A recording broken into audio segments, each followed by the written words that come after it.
Alright, what's up guys? It's Andrew with Long Range Gear, and today we're going to talk about how to pick the right clutch for your Cummins. So I get this phone call numerous times a day. I swear it's like 5 to 10 times a day. It's a lot of the same questions and I'm giving a lot of the same answers. So, and I'm not saying that to complain or anything. I'm happy to give consultations on clutch choices. I say that because there's clearly a lot of confusion and obviously a lot of bad information on the internet about how to pick the right clutch for your application. So today we're going to make a video and we're going to try to get the information out there to hopefully help you guys make a good choice. So when you call Long Range Gear and you ask, can I talk to somebody about a clutch, you're either going to get me or you're going to get Jack, who is the sales guy here. And we're going to ask a series of questions. The questions we're going to ask every single time that we're talking about clutches is, number one, what's the year, make, and model of your truck? So we kind of have a general idea of its capabilities. We're going to also ask your axle ratio and your tire size, because those two things drastically affect your final drive ratio. We're also going to ask, what is your intended usage of your truck? Like, why do you have it? Is it a toy? Is it a workhorse? Is it just a daily driver? Is it a combination? Is it frequently towing? Is it infrequently towing? Is it, when it does tow, is it heavy or is it light? Those kinds of things we're going to talk about. So we ask all that because all of those things are factors that are going to dictate what is the correct clutch for you. There's no, I mean, I see a lot of posts, from time to time in some of the groups, like asking what is the one size or what is the one single best clutch that you could possibly buy, and that there's no such thing.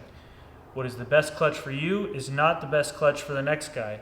The guy with 1,000 horsepower, is his best clutch choice is going to be different from mine or from the guy with a bone stock, VP truck, right? So we have to take all these things into account. So when you start looking for clutches, one of the first things you're going to notice is the different friction material options that are out there. For single discs, you can get organic, ceramic. Sometimes there's like ceramic and semi-metallic and all these different things. For dual discs, you're typically just going to be looking at full organic, full ceramic, or a hybrid, depending on what brand you get. Now, I don't know if you could tell this, and some of you may know, we are a Valair clutch dealer. We sell a lot of Valair clutches, and we really believe in their product, which is why we choose them over all the other competitors. Now, the other big player in the game is South Bend. I'm not a super huge fan of their design for their dual discs. We'll kind of get into that a little bit. You can also still get clutches for these trucks from like the parts store, like Napa. There's stock replacement clutch brands, like Luke, Sachs, Valair, stuff like that. You can go kind of cheap. You can get pretty pricey. All of that's going to, like, your budget is obviously going to be a factor here. When you get up into triple discs and stuff like that, you can get some exotic stuff, but usually they're all going to be ceramic or sintered iron. So getting into the nuts and bolts of it, we're going to talk about organic versus ceramic, because those are the big two choices. So organic is what you see in front of you. You may not be able to see this very well, but this is an organic clutch. Okay, so this is a Valair NV4500 friction disc. Organic is what what manufacturers use for their stock clutches. Organic material is going to be very forgiving and very smooth, and it's going to allow you, let's say you got a load behind you on a big trailer or something, it's going to allow you to start smoothly even with a heavy load. They're usually not going to be a super heavy plate load, so they're probably going to be very comfortable on the pedal, right? You're not going to be wearing your knee out. So organic is going to be for the guys that are going to do a lot of standard use with their truck or a significant amount of towing. For significant amount of towing, you really want to avoid a ceramic clutch. For guys who daily drive and spend a lot of time in the city, you're going to want to avoid a ceramic clutch. Like I said, the organics are very smooth. They're very forgiving. It's real nice to start. Nice and smooth. Your wife doesn't complain, that kind of stuff. When you go to a ceramic, it's an aggressive material, and normally their plate loads are a little bit higher. So your Valair clutches, organic versus ceramic. The organic has, I believe it's a 3250 pressure plate, so it's not a very heavy pressure plate. Coupled with the organic discs, it's very smooth. Single disc, dual disc, doesn't matter. It's going to be very smooth to get started. It's going to be a pleasure to drive. You're not going to hate it being in traffic. But if you go to their ceramics, the pedal's going to be heavier. It's going to be very grabby. It's going to give you that stuttery feeling, when your truck kind of shudders. Or if you're backing up a trailer, it's going to start jumping a lot. It's wildly frustrating, and it's the number one complaint we get when, people bought a clutch elsewhere and didn't talk to somebody that really cared or didn't know maybe, that advised them to go with a ceramic, and usually they hate it if they're working with it. Ceramics are great for their intended usage. Ceramic material is going to be very forgiving to heat. It can hire a significantly higher temperature without glazing than organic can. Organic is really not that tough against heat. But luckily, without a super heavy plate load, guys that need an organic are probably not going to be building that much heat anyway. So don't get hung up on the temperature capabilities there. If you're going to be doing hood rat stuff like boosted launches and burnouts and whatever, all this kind of stuff, ceramic might be a good choice for you. But then when you go to actually use your clutch in daily driver activities, right, stuck in the city or hauling or whatever, you're probably going to be hating life, or at least not enjoy it as much as you would have if you had an organic. When you get up into triple discs and stuff, so for example, Valair's Street Triple, that's a ceramic. The 3 discs do help it behave a little bit better than the dual disc ceramics do, but we'll get into that a little bit later. But that's kind of the breakdown on the friction material for the 2 most popular choices. If you're driving your truck daily, if you want it to be smooth and a joy to drive, you really want to stick with organic. If you have a horsepower rating that exceeds far enough beyond what an organic clutch is capable of, either single or dual, then you need to go to a ceramic.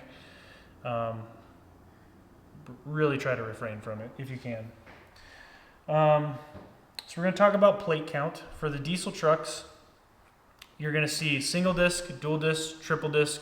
There's even quad discs for the guys that are really crazy.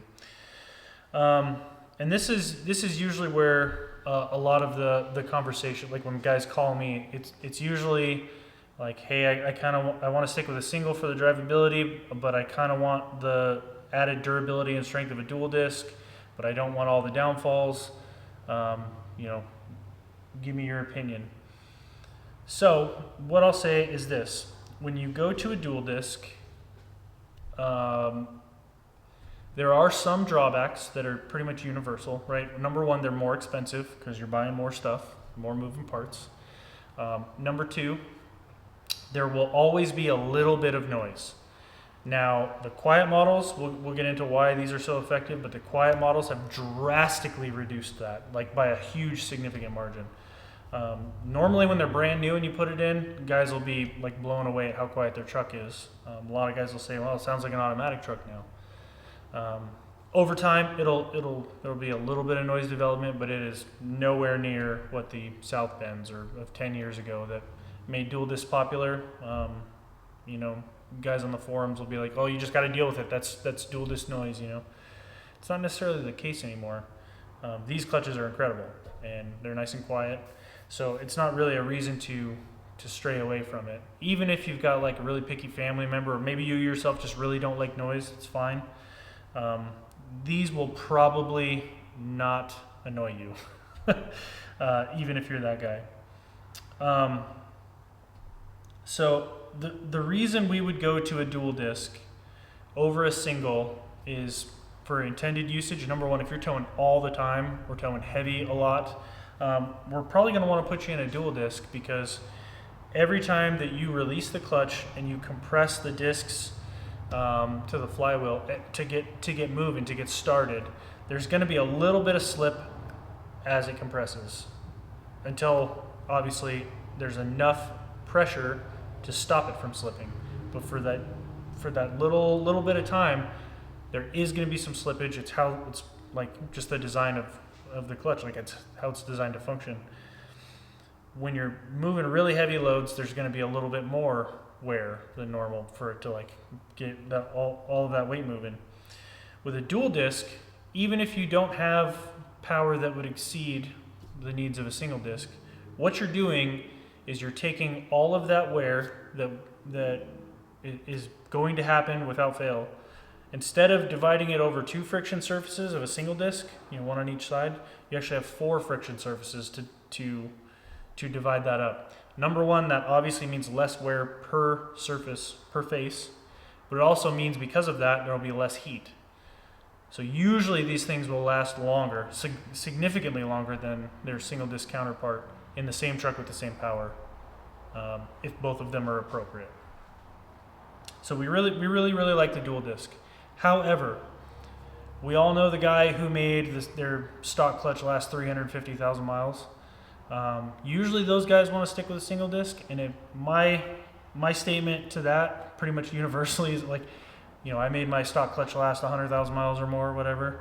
Like, man, you are a prime candidate for a good upgraded single disc from Valair. These stock clutches are pretty weak. So even a single disc, an upgraded single disc, a good 13-inch with increased surface area on the friction surfaces. I'll show you here. This is a stock replacement like a Luke brand, and you can see how not thick the friction surface is. And there's 4 springs. There's 4 dampening springs, but there's like a little spring inside that's loose. They're horribly noisy. They suck. I hate these clutches. Now here is like a good Valair. This is what you would get if you ordered a 13-inch single disc. This is the clutch disc that would be in the middle of it, and you can tell it's a huge surface area increase, right? These usually have somewhere around like a 22 to 2,400 pound plate load, and all of the upgraded single discs from the big manufacturers are going to be somewhere around 3,200, 3,000, 3,200, somewhere in there. I'm not familiar with every manufacturer's specifications, but with the increase in pressure from the pressure plate and the larger surface area of this clutch, of this friction disc, you're obviously going to have substantially more power, holding power, than a stock one. And if you can make a stock one last a long time, a single disc is great for you. They'll shift a little bit better. But this will outlast a stock clutch significantly. They'll be a little bit quieter. There are 8 springs here in the hub. The outer ring here is a separate piece from the middle here, and the shock loads are dampened by these springs. You can hear those are silent. These are not. I hate these clutches. I hate them so much. It's my pleasure to burn them up whenever a truck comes in with one. I'm just kidding, I don't do that. So when you go to a dual disc, this is the exact same friction plate that you're going to get, but you're just going to get 2 of them. You're also going to get a center floater plate, a flywheel that's got a lot more mass to it, and the pressure plate here. It's going to be similar, single or dual disc, it doesn't matter. So this is kind of the basic construction of a dual disc. When you get into triple discs, like we're starting to get into really big power, triple discs do not have these sprung hubs here. Okay, so when you get a triple disc, there's not enough room for all of this mass. With 3 discs in the same area, they have to omit these riveted hubs and the springs, and so you have what's called a solid hub clutch disc. Whereas this is all just one piece of metal. Zero dampening. Zero dampening, it'll quiet it down a little bit. That just means that there's no absorption during shock loading, and your transmission feels every single bit of it. And it not only is it hard on your input shaft, the gears in the transmission, T-case, driveline, axles, you name it. Everything just gets hit harder. So, if you're thinking about a triple disc, you really got to need it for it to be appropriate for you, because you're going to put your truck through the ringer. So we talked about organic versus ceramic, and we talked about plate count and how that affects things. Real quick, actually, I'm going to step back while we're talking about dual discs. Obviously, as I mentioned, I am a Valair clutch dealer. I really believe in their products. South Bend is the other big player in the game right now. There are a couple others. South Bend has been a staple name in the clutch section of the industry for a long time. Their most popular clutch kit is called the South Bend Street Dual, which is a hybrid. Now, I really like the concept of a hybrid. Like, it just, on paper, it sounds like it's great. So a hybrid will have, and I forget, I don't sell those, and I remove them from trucks and throw them away, and I don't give them a second thought. I don't remember if it's the outsides that are organic or it's the insides. I believe it's the outsides that are organic, and then the insides that touch the floater plate are ceramic. And the goal there was to get some of the better characteristics of both friction materials, i.e. more holding power and heat absorption capability from the ceramic, while also being able to kind of start and stop a little bit smoother than a full ceramic. However, in reality, all that usually happens is it still acts like a ceramic, super jumpy, on-off switch kind of driving characteristics, very noisy. Nobody really loves them. And in fact, the guys that do love them, when I can convince them to drive a Valair, or the times when we remove a South Bend from a truck and install a Valair, the difference is night and day. And I've yet to fail to convert somebody with that kind of a transition. So the new updated technology is here in this design, and it's still lacking in the South Bend. So that's my shameless plug, in my opinion, based on my experience. I have zero complaints of South Bend clutches slipping. Like, they're very powerful. They will hold. There's if you're remaining objective on the topic, it's hard to say with as many clutches as South Bend has sold over the last 15 years or whatever versus their problem. It's hard to say that it's a bad clutch. It just isn't as good as what else is on the market. So we really push the Valairs, and we'll talk about the design of this clutch and why we like it so much in a little bit. Okay, so we talked about friction materials and the plate counts. We are going to talk about pressure plate load a little bit. So there's 4 ways that you can take a clutch and modify it to increase its holding power. And when I say you can modify it, I mean the way a manufacturer can design the clutch and change things to increase its power holding capability. So number 1, obviously, like we talked about, is friction material. The certain friction materials will hold a little bit better than an organic will. So you can increase power holding capacity by changing friction material. You can also change power holding capability by increasing the plate load, which means how tight it is squeezing all this stuff together. So if you can squeeze it really, really tightly and really, really hard and hold it there reliably, if nothing else changes, just those heavier springs will increase your power holding capability. The third way would be increasing your clutch disc count. So if all other things are the same pressure plate load, same friction material, a dual disc of the same configuration is going to hold more than a single disc. Like, that's pretty obvious. The fourth way is going to be increasing the diameter of the clutch. So like your NV4500 factory clutches are going to be 12.25 inches in diameter. And that's why pretty much everybody offers a 13-inch clutch upgrade option for those, because that's what came in an NV45 or an NV5600 factory truck, and so it's easy to kind of apply that technology and backdate it. So you can increase that just a little bit, and every little bit, like, this is a lot of leverage on your input shaft.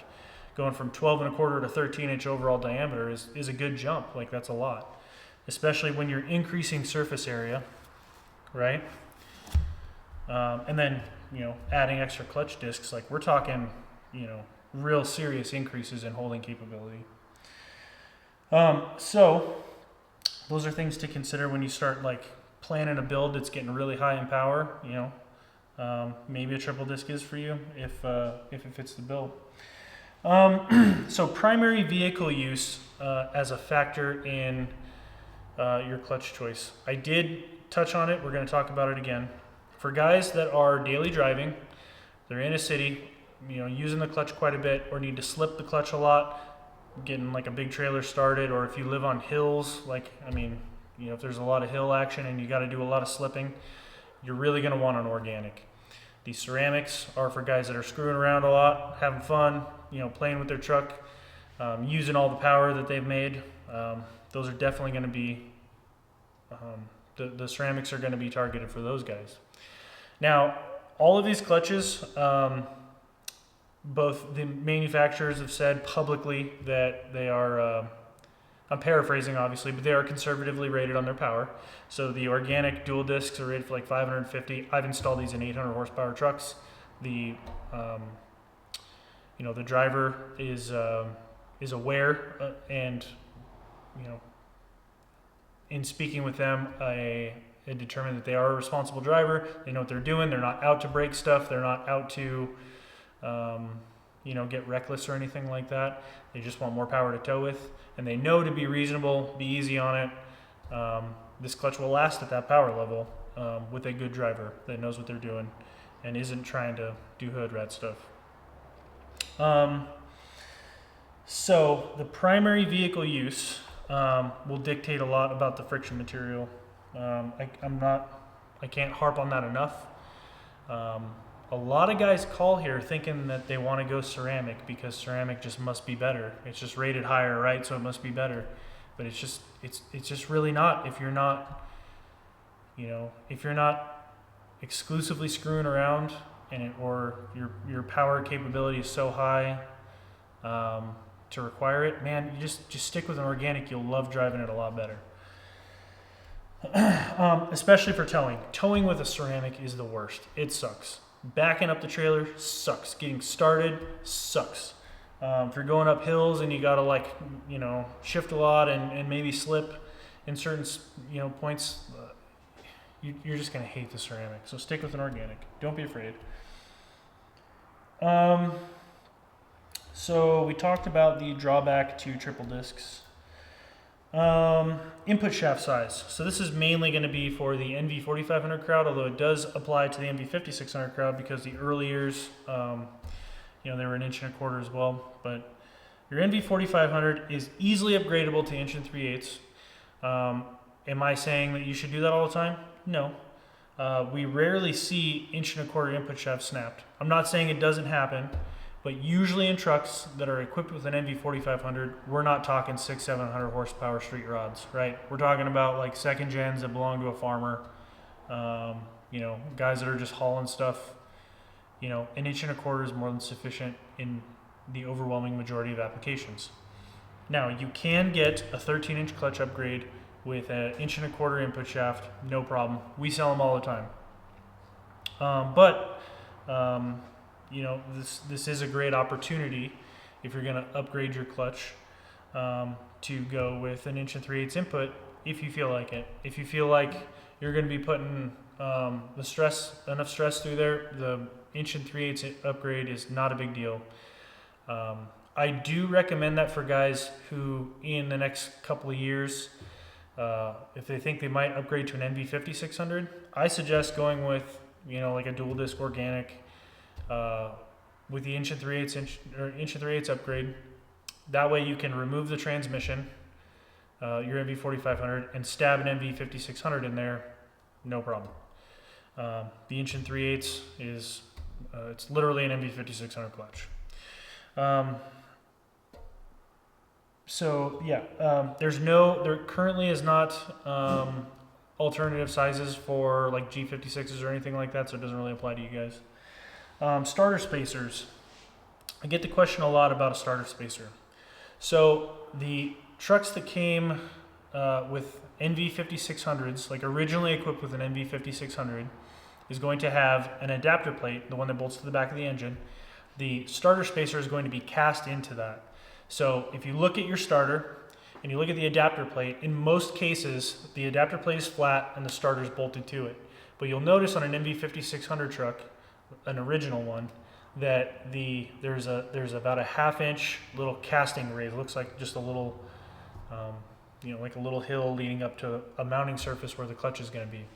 If you have that, your truck is equipped for a 13-inch clutch of your choosing, single, dual, triple, doesn't matter.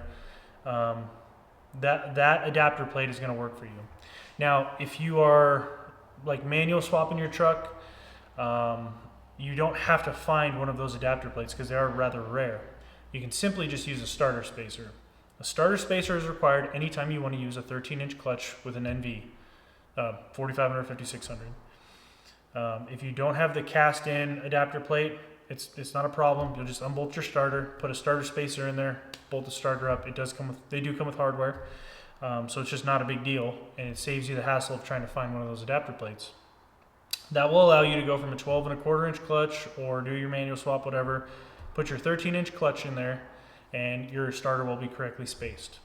The reason we have to do that is on a 12.25-inch clutch, the ring gear is in a different position. So your factory NV4500 second gens are going to have a 12.25-inch clutch. The ring gear's more rear of the vehicle. So where your starter is flat mounted on the adapter plate, that's the correct engagement. When we go to 13-inch, the ring gear moves back, and so we have to space the clutch forward to adapt for that. It's not a big deal. Just don't be afraid about it. Don't let it dissuade you. Some guys get weirdly hung up on a starter spacer. They're like $30. It's just not a big deal. If you are like pulling out an MV4500 and putting in a G56, or if you're manual swapping, G56s do not require starter spacers. You will not use a starter spacer if you're installing a G56 clutch. The G56 flywheel has got a just over half an inch spacer built, cast into the steel the iron flywheel. So the gap is already there. The ring gear's in the right position. If there is a starter spacer, you need to omit it, and you can just bolt your starter directly to the adapter plate. If you have an MV5600 truck that has that cast-in adapter plate, you'll need to remove that and get just any second gen adapter plate. If it's a second gen, if it's a third gen, any 03 to 07 automatic plate will work, and that'll put you in the right spot for your spacing. Let's see here. Talk about cost. So the Valair single disc, like the upgraded ones where you'll get this nice clutch disc, these run somewhere in the realm of $750 if you get a flywheel with it. The dual discs are going to be $1345, and that's organic or ceramic, doesn't matter. That's for the quiet model. Triple disc, you jump up to I think it's $2330, significantly more expensive. You can also get a version of this clutch right here, the dual disc, either in organic or ceramic, but you can get it in a non-quiet version. My opinion of those is that they're not really worth the time, and here's why. Number one, they are obnoxious. They are so loud. They are louder than any South Bend you've ever heard. They are so loud.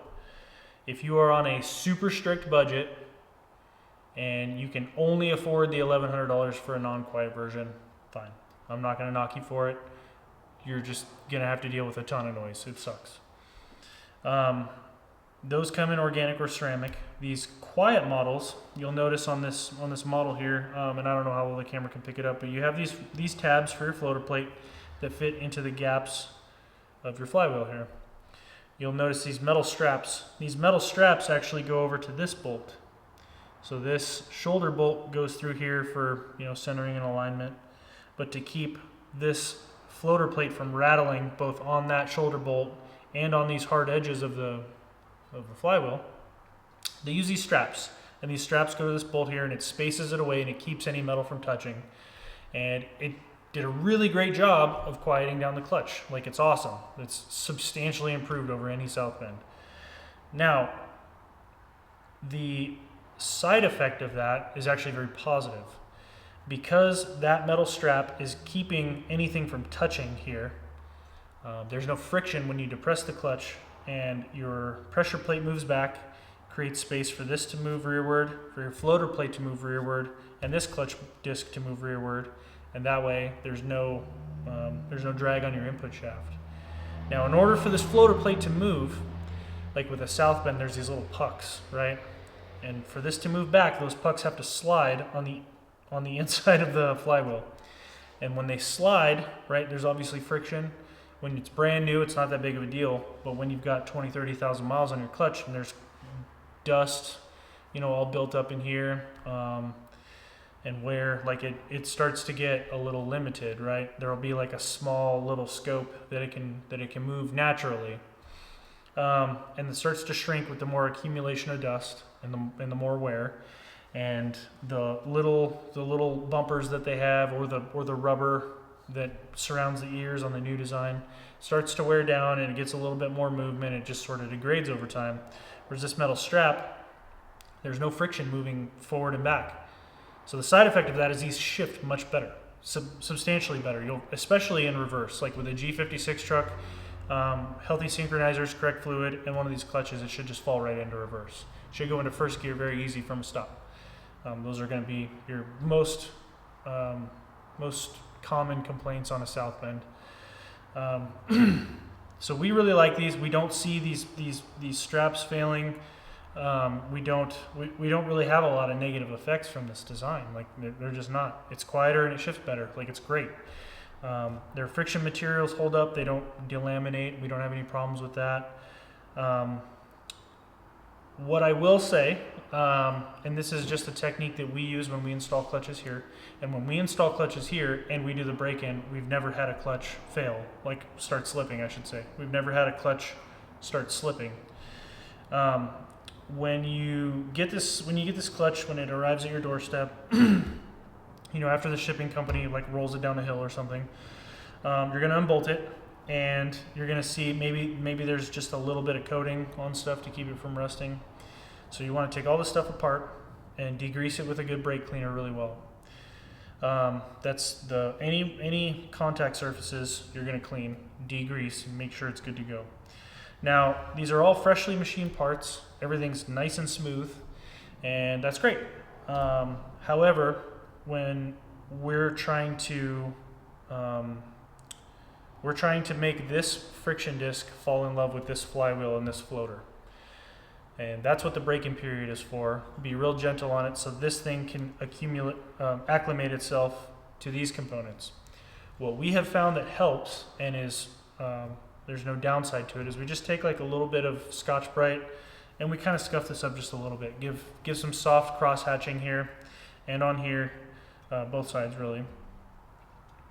Just scuff it up very lightly, degrease it really good, and all that does, it's like cross-hatching on a cylinder wall, right? It gives it a little bit of something for this to grab onto, right?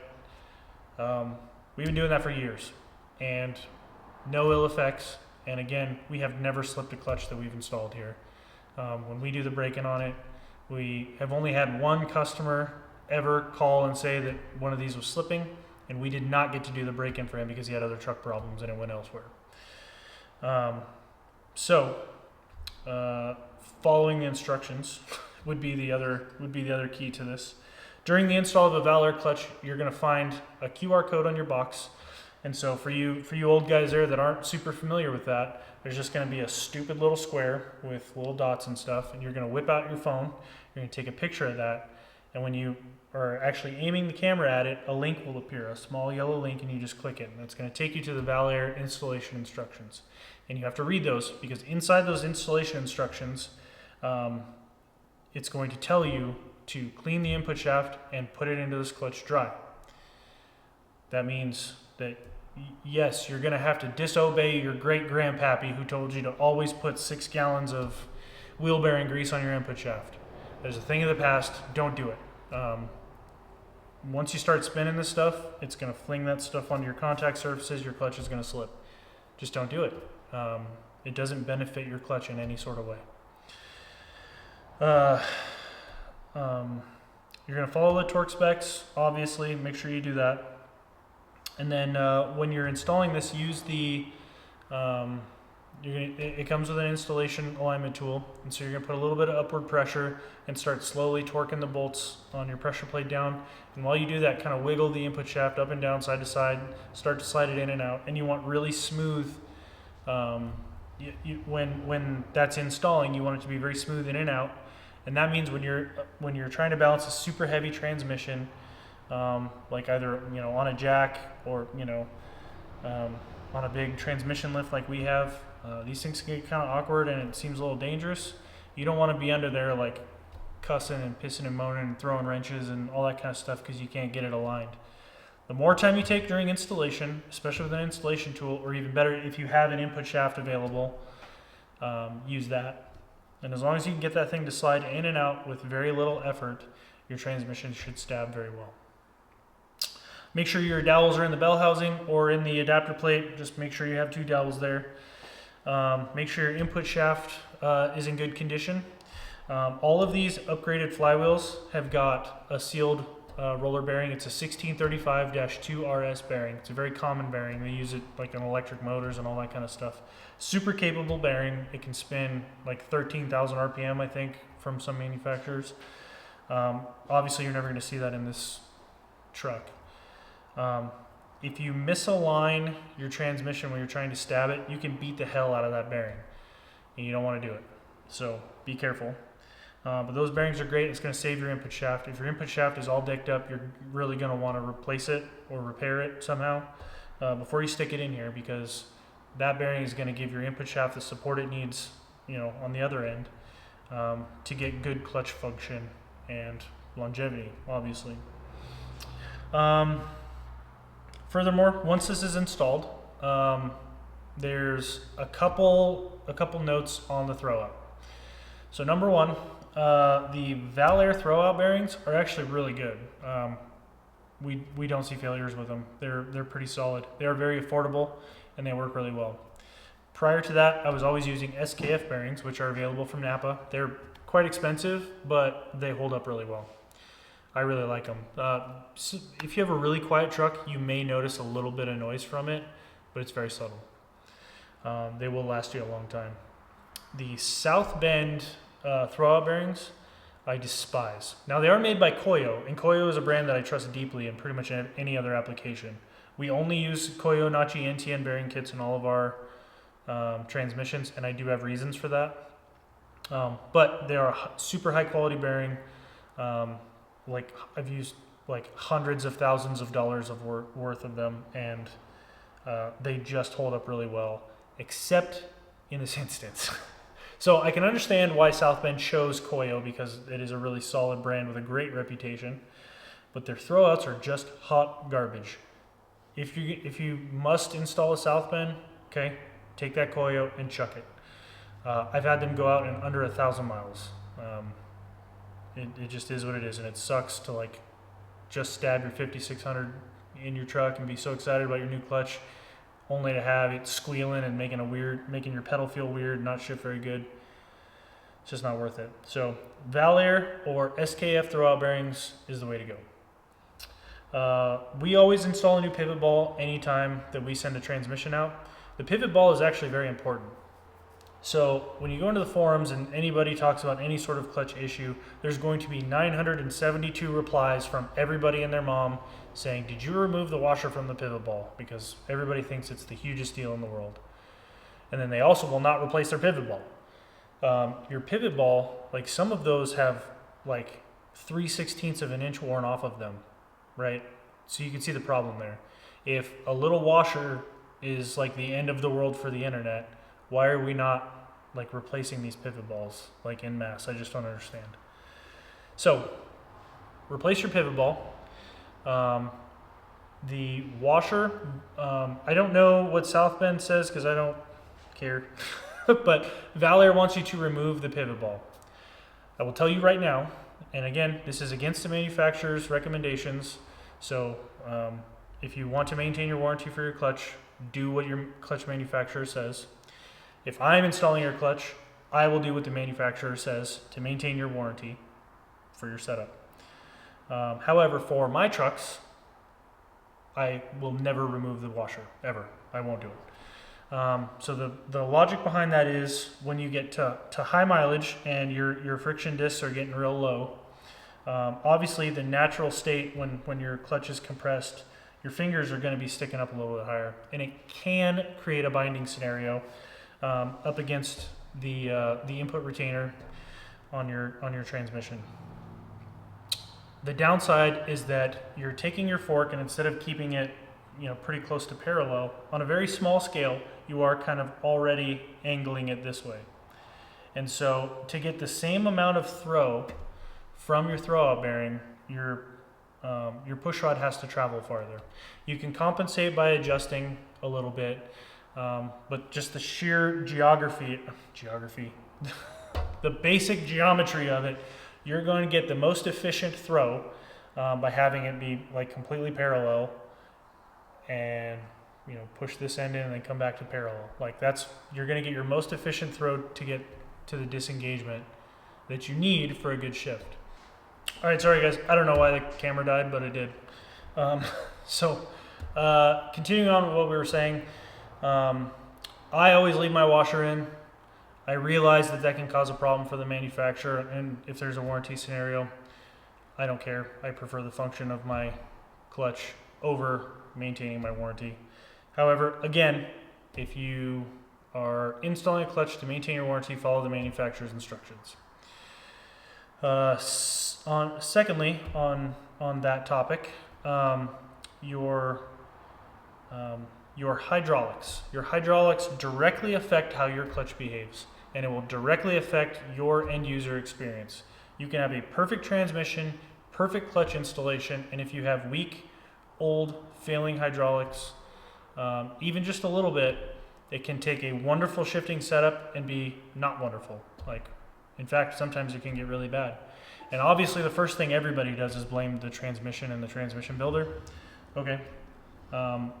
It's on you to make sure that you have complete clutch disengagement. Now you can achieve that by if you have upgraded hydraulics, you can adjust the pedal push rod, your natural range of motion for the same amount. If you extend the push rod, you will get more throw at the end. So add a little bit of length to make sure you're getting complete clutch disengagement, and don't adjust it beyond that. Now, with that being said, the instructions for a Valair clutch will tell you to start with the pedal a little bit below the brake, and I have never, ever, not once, ever installed a clutch, and I've installed a lot of them, where that has been the correct adjustment. In fact, we start with the clutch just a little bit higher and go from there. These dual discs, with their fulcrum point and where it's at, and just the geometry of how much that increases the need for throw, you're going to find that you're going to push the pedal farther to achieve clutch disengagement. Nature of the beast. Just get over it. There's no way around it. There's no way to solve it. If you put your clutch pedal below the brake, you're not going to get complete clutch disengagement with a Valair clutch. It is what it is. I'm sure the manufacturer might disagree with me on that. Simple fact of the matter is I sell a lot of these, and a lot of them I install.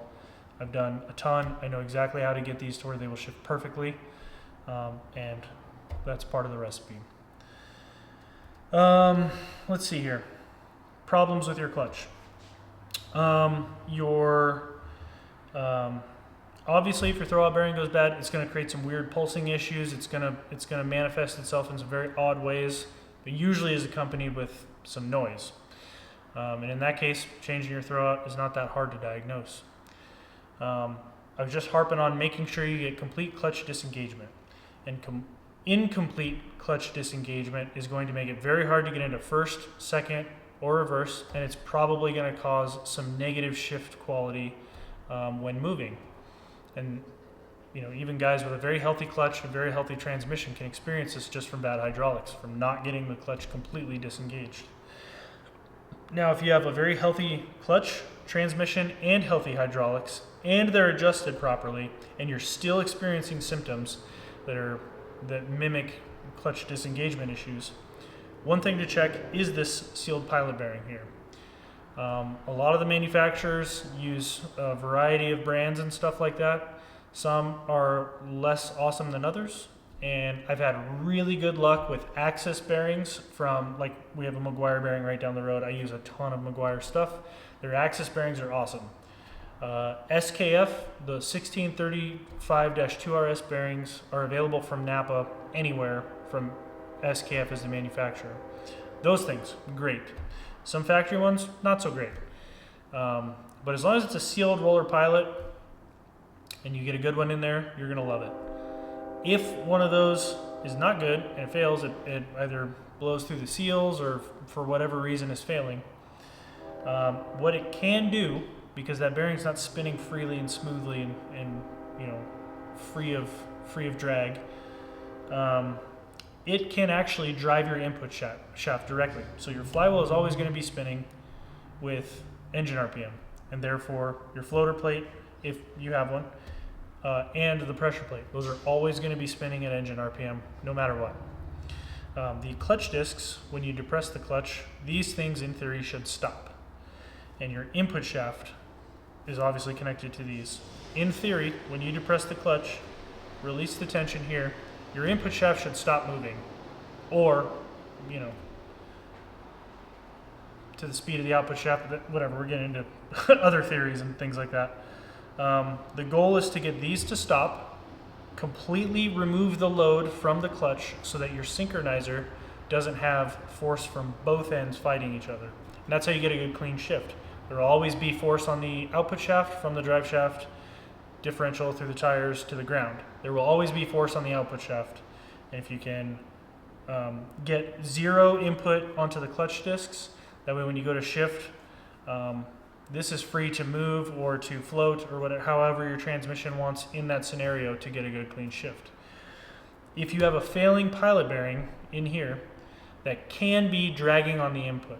So even though you're getting complete clutch disengagement, and these should be free floating for your transmission to work, this flywheel can be, through the crappy bearing, be driving the input shaft directly. And that can mimic the exact symptoms of a lack of clutch disengagement. So it's something to be aware of.